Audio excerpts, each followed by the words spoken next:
terkait aksi unjuk rasa yang akan digelar massa dari Pati di DPR pada 27 Agustus besok. Kita bahas bersama dengan Koordinator Hukum Aliansi Masyarakat Pati Bersatu, Nimer Rodi Gulo, dan juga founder Mari Kita Bahas, Ahmad Alimudin, yang telah bergabung di Kompas Petang. Selamat petang, Mas Gulo, Mas Ali. Ya, selamat petang. Suara saya aman ya, saya kebetulan lagi di daerah bencana juga. Oke, suaranya aman Mas Gulo? Aman.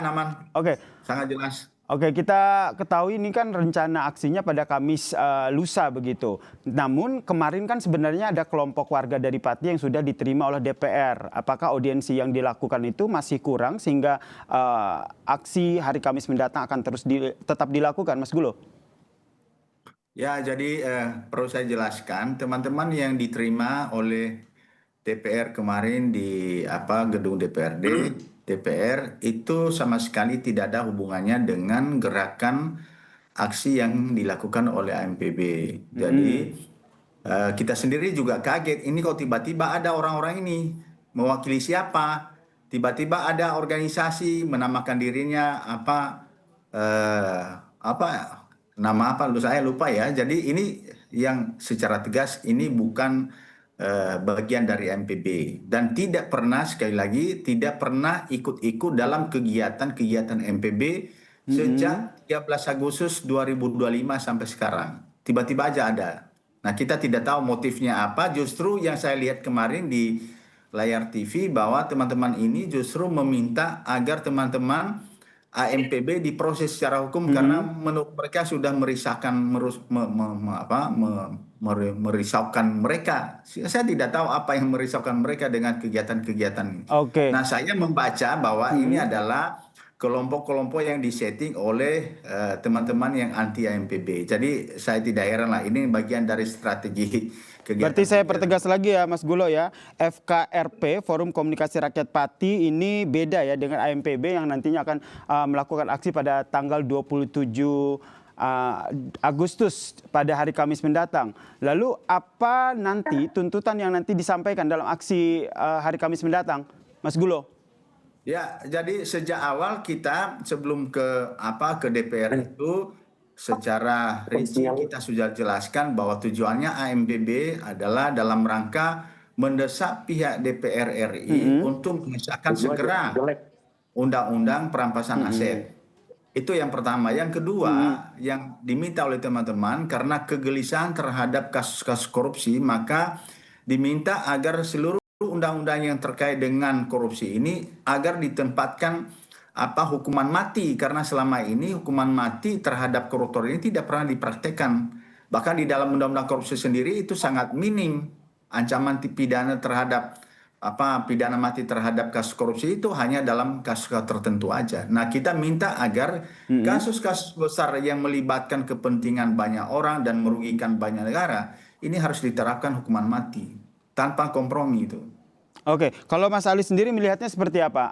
Ternyata ada dua kelompok yang berbeda, ada MPB yang nantinya akan berunjuk rasa pada Kamis mendatang, dan juga ada FKRP yang sudah melakukan audiensi dengan DPR.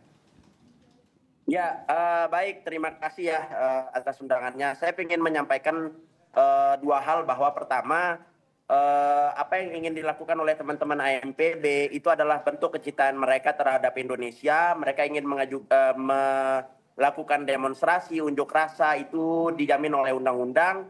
Jadi apapun yang mereka lakukan selama sesuai dengan koridor hukum, tidak melanggar hukum, itu sah dan tidak perlu untuk dimusuhi dan lain sebagainya. Begitupun teman-teman FKRP yang kemudian melakukan audiensi secara langsung di gedung DPR, itu juga sama. Mereka juga sama-sama warga negara, dan memang dalam proses kita berdemokrasi itu kan ada banyak cara, baik itu lewat unjuk rasa di lapangan, di depan gedung DPR ataupun di Istana Negara, maupun lewat langsung audiensi ke pihak-pihak tertentu yang memang ingin dituntut gitu, atau ingin diajak audiensi seperti itu.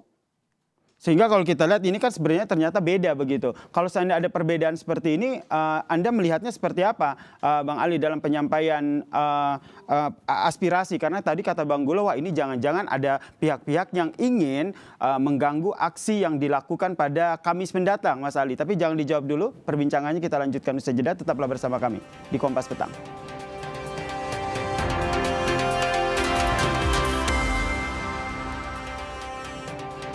Pertanyaan ganteng saya ke Mas Ali tadi, kalau Bang Gulo sendiri merasa resah bahwa ternyata yang sudah menemui anggota DPR untuk audiensi ini bukan dari kelompok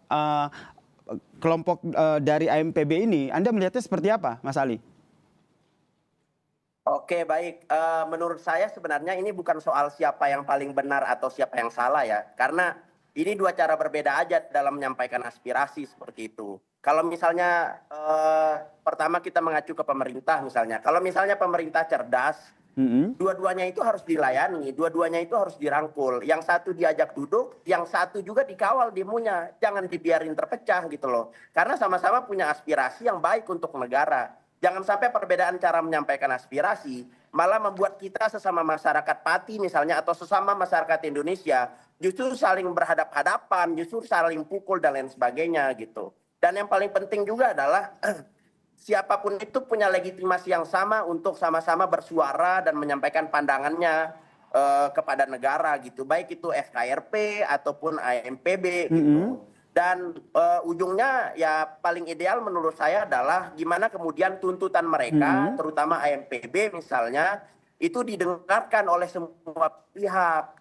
Karena menurut saya kan tuntutannya ini penting ya. 3 hal yang sangat penting bagi negara saat ini. Baik itu pemberantasan korupsi lewat perampasan aset, terus kemudian kesejahteraan rakyat, dan juga terkait tadi dengan kebebasan pers yang sebenarnya saya juga sepakat soal itu gitu. Nah ini Mas Ali, kalau seandainya Anda melihat... Ini hanya soal metode aja yang berbeda. Oke, ada metode yang berbeda. Tapi Anda sendiri melihatnya memang salah satu tuntutannya adalah perampasan aset. Yang Anda lihat demo pada Kamis mendatang, apakah hanya itu saja yang akan disuarakan, atau ada agenda lain yang ingin disuarakan?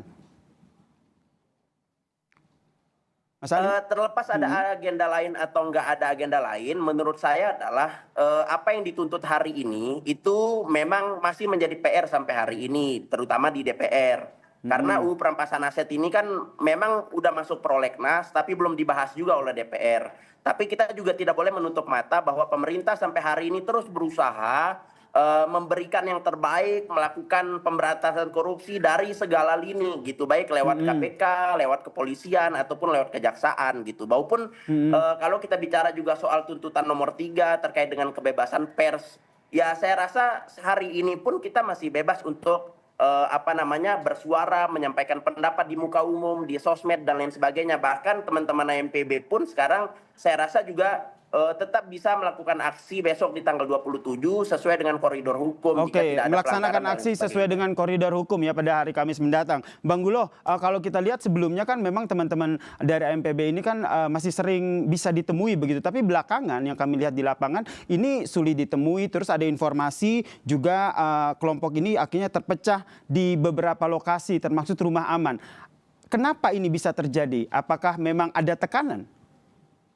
Jadi begini ya, memang kondisi teman-teman ini kan dalam tanda kutip sedikit ada tekanan ya. Jadi tekanan-tekanan yang dilakukan misalnya ketika teman-teman ke Jakarta itu busnya dilempar batu. Lalu kemudian biaya-biaya yang seharusnya dipakai untuk sewa bus itu diblokir oleh pihak penyidik Polda Metro Jaya. Lalu kemudian besok itu ada undangan terhadap Mas Potok untuk diminta keterangan terkait dengan soal donasi ini. Ini kan bagian dari langkah-langkah pemerintah dalam hal ini polisi untuk melakukan tekanan-tekanan terhadap teman-teman. Tapi teman-teman tidak akan pernah gentar dengan itu sepanjang aksi-aksi yang dilakukan adalah aksi damai. Dan itu sudah terbukti sejak 1 tahun yang lalu, teman-teman AMPB tidak pernah melakukan kejahatan tindakan apapun. Bahkan teman-teman menjadi korban Misalnya Mas Teguh itu rumahnya dibakar, sampai sekarang proses hukumnya juga belum terjelaskan. Kemudian Mas Bulo, ya. maaf saya potong. Yang ingin saya tegaskan berarti menurut Anda pemanggilan Mas Boto untuk penyelidikan dan dimintai keterangan betul itu dilakukan besok dan menurut Anda itu adalah bagian dari upaya untuk menjegal aksi unjuk rasa yang dilakukan? Ya, saya pikir cara ini yang harus kita hindari ya. Jadi kalau pemerintah ingin menerima aspirasi dari teman-teman masyarakat termasuk AMPB, tindakan-tindakan itu harusnya tidak dilakukan. Tindakan misalnya ya, tindakan pelemparan bus itu sampai kaca pecah di jalan kan siapa yang melakukan itu coba. Lalu kemudian nyata-nyata uang yang harusnya donasi itu yang hanya 80.900.000 itu diblokir tanpa proses hukum yang benar. Sebenarnya kalau misalnya itu dilakukan blokir, kan sudah ada undang-undang hukum acara yang diatur di dalam Undang-Undang Nomor 8 Tahun 2010 soal tindak pidana pencucian uang. Itu nggak boleh dilakukan itu. Harus atas permintaan dari PPAT. Nggak boleh langsung dilakukan oleh teman-teman penyidik. Apalagi perkaranya belum sampai pada tahap penyidikan. Jadi upaya paksa berupa pemblokiran itu sebagaimana diatur dalam KUHP itu nggak boleh dilakukan itu tanpa perkara itu sampai pada tahap penyidikan. Kalaupun misalnya tidak diblokir katanya penundaan apa misalnya, itu hanya boleh dilakukan itu atas permintaan PPATK. Nah, PPATK sendiri sudah menjelaskan kepada publik bahwa kami tidak pernah meminta untuk itu. Ini kan cara-cara menurut saya cara-cara yang tidak elegan. Jadi pemerintah terlalu takut terhadap rakyatnya. Kecuali kalau AMPB ini track recordnya misalnya itu sudah berlangsung melakukan tindak pidana sama sekali. Baik. Bahkan mereka menjadi korban tindak pidana. Jadi nggak perlu ditakuti itu. Oke, saya ke Mas Ali. Ini dinilai pemerintah tidak elegan nih dalam melakukan pemblokiran. Ya, saya kira nggak ada yang nggak ada yang menolak AMPB untuk melakukan demonstrasi atau aksi ya. Kalau misalnya tadi tertuduhnya kepolisian itu kan lantas siapa ya? Kita juga maksud saya kepolisian pun berhak dong bertanya atas dasar apa tiba-tiba yang dituduh adalah kepolisian gitu. Terus kemudian juga kalau kita bicara soal demonstrasi ini kan ya tentu hak-hak teman-teman yang pengen berdemonstrasi sekali lagi perlu dilindungi dan harus dilindungi karena itu dijamin oleh undang-undang. Pengelolaan dana donasi yang menjadi hal yang diangkat oleh kepolisian tentu juga boleh-boleh aja, sah-sah saja untuk diperiksa kalau memang itu ada dasar hukumnya. Ingat saya bilang sekali lagi kalau ada dasar hukumnya. Kalau tadi misalnya Mas Bulo kan mengacu juga soal ini tahap penyelidikan. Berarti saya sepakat dengan Mas Bulo soal di tahap ini memang seharusnya tidak dilakukan pemblokiran atau misalnya penahanan terhadap suatu transaksi dan lain sebagainya karena memang tahapannya masih penyelidikan bukan penyidikan karena ketika sudah masuk tahap penyidikan baru boleh dilakukan oleh kepolisian. Tapi ya bagaimana kepolisian menjelaskan itu kepada masyarakat itu juga penting kayak gitu. Dan kalau misalnya ada bukti-bukti yang memang itu terkait dengan TPPU dan lain sebagainya, ya silakan aja diproses secara hukum. Tapi kalau nggak ada, jangan dipaksakan karena ini justru akan merusak citra pemerintah sendiri gitu. Karena pemerintah sendiri nggak pernah menolak siapapun untuk berdemonstrasi. Pemerintah sendiri juga nggak pernah melarang siapapun untuk melakukan aksi atau bahkan melakukan audiensi langsung kepada pemerintah lewat lewat kementerian-kementeriannya ataupun langsung ke DPR dan lain sebagainya. Jadi maksud gitu. Anda siapa yang jangan dipaksakan untuk memblokir ini? Polisi atau seperti apa? Ya, jangan dipaksakan maksud saya kalau misalnya itu tidak ada bukti-bukti yang konkret, nggak ada bukti yang jelas, ya jangan dipaksakan. Atau misalnya ada undang-undang yang memang itu terlalu dipaksakan, jangan dipaksakan gitu. Karena ujung-ujungnya nanti justru akan memperburuk citra pemerintah di hadapan masyarakat kayak gitu. Oke, jadi kalau seandainya saya ingin menegaskan kembali bahwa demonstrasi itu boleh-boleh aja, ya demonstrasi itu boleh-boleh aja, sah-sah aja. Kemudian dana diperiksa berdasarkan hukum itu penting banget. Orangnya diperiksa secara proporsional dan prosedural, jangan sampai merasa dizolimi dan lain sebagainya. Dan kalau bersih ya udah selesai, biarkan mereka demo dengan baik, sampaikan aspirasinya. Pemerintah dengar, lalu kemudian kita duduk bareng untuk dialog terbuka. Seperti Baik, terakhir Bang Gula, berarti masih sesuai rencana ya aksi demonstrasi di DPR tanggal 27. Singkat saja. Ya, jadi besok itu teman-teman akan kumpul untuk menerima donasi dalam bentuk barang dan uang untuk kepentingan bersama. Nanti pelaporannya akan dilakukan sebagaimana yang biasa dilakukan di Pati.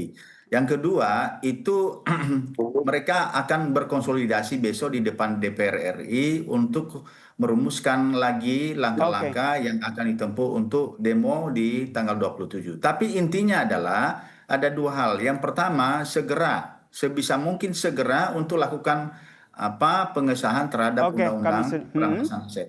Baik, kami Ya. sudah tangkap poinnya, masih sesuai rencana. Kita nantikan seperti apa aksi unjuk rasa di tanggal 27 mendatang. Terima kasih Mas Gula, terima kasih Bang Ali telah berbagi informasi dan perspektif di Terima Kompas Petang. kasih. Salam sehat semuanya. Terima